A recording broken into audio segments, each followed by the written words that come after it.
What class of tabletop gamer are you? Druid, fighter, rogue, or bard?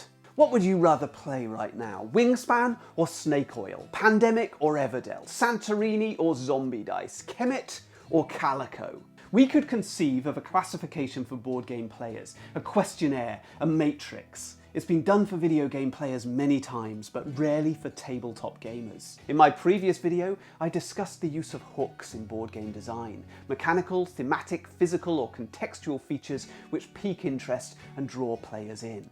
But a hook for one player is potentially a turn-off for another. If you're going to devise a hook for your game, you really need to identify who you're trying to appeal to. Who is your potential audience and what are they looking for? I'm Adam Porter. I'm a game designer from Wales with a particular interest in board games as products. I like to use a design thinking approach, which requires inventors to empathise with their end user from an early stage in the process.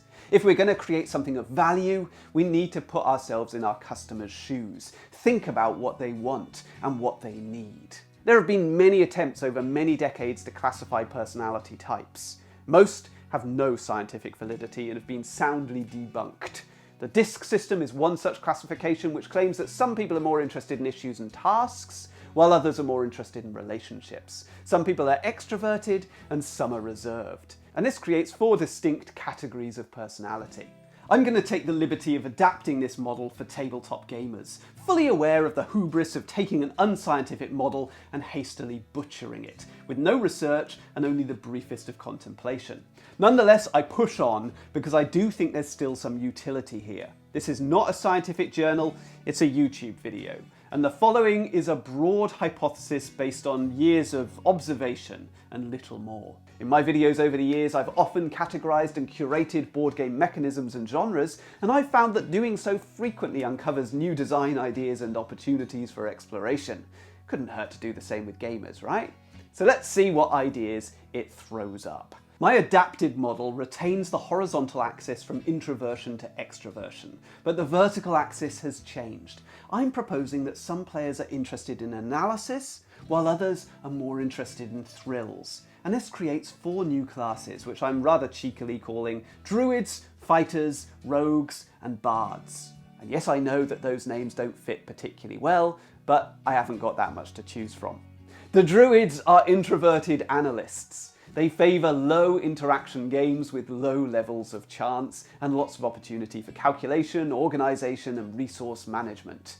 Druids may be competitive, but mostly with themselves, striving to build on previous achievements and strategies. An example game which a Druid enjoys is Agricola, a low interaction, high complexity strategy game.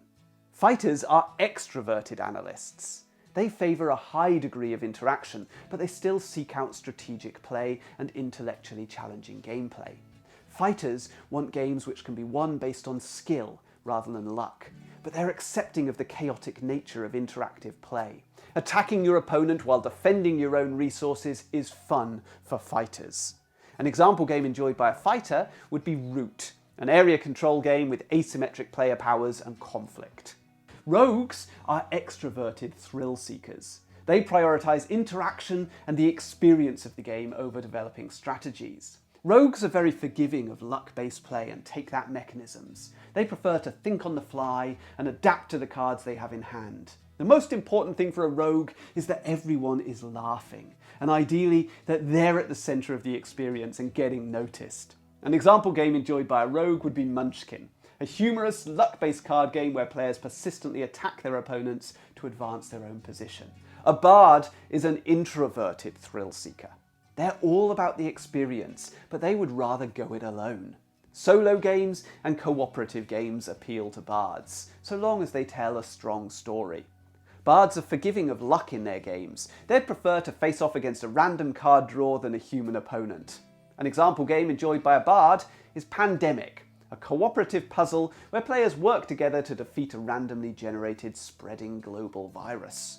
I don't have a clever questionnaire devised to determine what class of gamer you are, but I'm really interested to hear your gut feeling. Are you a druid or a fighter, a rogue or a bard, or perhaps you're a mixture of multiple classes? It would be fascinating to see what sort of gamers are watching my channel. Please let me know in the comments. There's no right way to play games. There's no one genre or style of player which is more valid than another. And frankly, a matrix is not a prison cell. Just because you're a rogue doesn't mean you couldn't enjoy a game of chess or Splendor or Puerto Rico from time to time.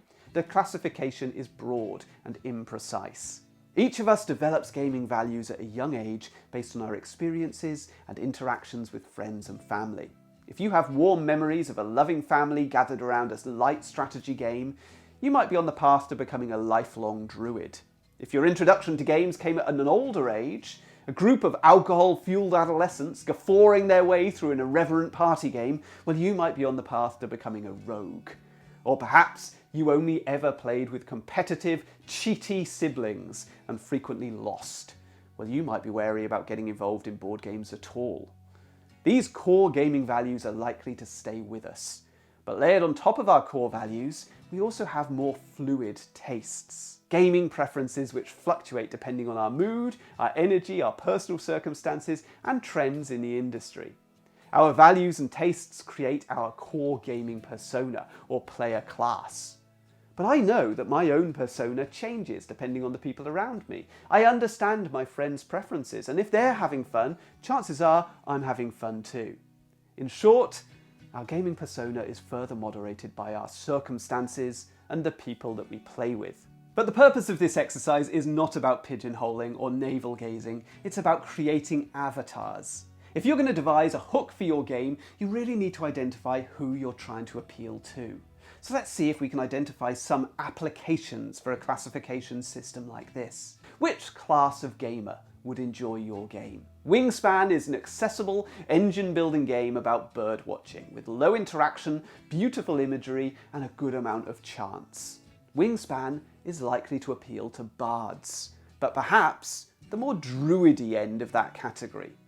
If you struggle to identify which class your game might appeal to, perhaps it has features of 3 or 4 different classes, well, you might then struggle to find your audience.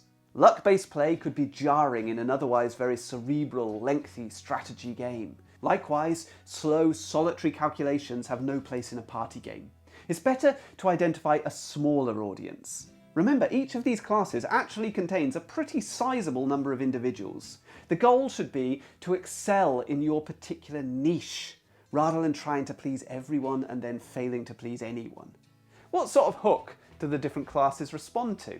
Analytical gamers, so that's druids and fighters, respond to mechanical hooks. The difficulty is that they also tend towards more complex gameplay, where that mechanical hook could be quite hard to describe in a pithy phrase. So often, the hook in these games ends up being contextual. Druids and fighters might follow specific designers, for example, Uwe Rosenberg, Stefan Feld, Vital Lacerda, Eric Lang, and pick up the latest game from that designer based on reputation alone. Bards and rogues are more likely to respond to thematic hooks. Story is important. Rogues are sociable. They want a wild, invigorating time, so they might enjoy a more experiential slant, a theme or setting which makes them feel naughty or mischievous. Rogues welcome chaos and big moments, so a physical hook or perhaps a dexterity element might be attractive to some gamers in this class. Of course, this all carries through to the presentation of the product. A great box cover tells you what you're going to be doing in the game, but more importantly, how you're going to feel. A druid prides themselves on serious, methodical reasoning, testing their intellect by taking on a complex game system. They don't want to feel childish or frivolous. On box cover alone, they're more likely to gravitate towards the sleek, serious box art for Kanban than the cartoony comic book imagery of Automania. Fighters look for confrontation, conflict, and negotiation. The box cover and title of Blood Rage is more attractive to them than the peaceful, serene image on the cover of Evolution. Bards want immersive stories. Flashpoint Fire Rescue and Pandemic both do a good job with their movie poster box art. Rogues want to feel naughty. Cash and guns, epic spell wars of the battle wizards, and exploding kittens press the right buttons for these players with their anarchic, irreverent styling. Identifying avatars can also be useful to develop a brand. As a publisher, you don't want to confuse your players, and it's hard to please everyone. If your most successful games are all aimed at druids, well, that's your captive audience. If you aim your next game at the rogue market, you're going to miss out on a lot of sales and perhaps generate some bad press from your legion of Druid fans who bought your latest game and hated it. You could potentially cover maybe 2 adjacent classes in your catalogue without causing too much customer confusion. I mean, Druids and Bards, they both enjoy low interaction games. Perhaps you could straddle that intersection with your range. And Druids and Fighters, they both enjoy intellectually challenging gameplay, so maybe there's some crossover there. Fighters and Rogues both enjoy messing with their opponents, so maybe they're complementary classifications. But you might struggle to create a range which straddles 2 corners of the grid. Fighters and Bards are unlikely to mesh well, and Druids and Rogues have completely opposing tastes. If you found all of this useful, then feel free to use this classification to interrogate your own design.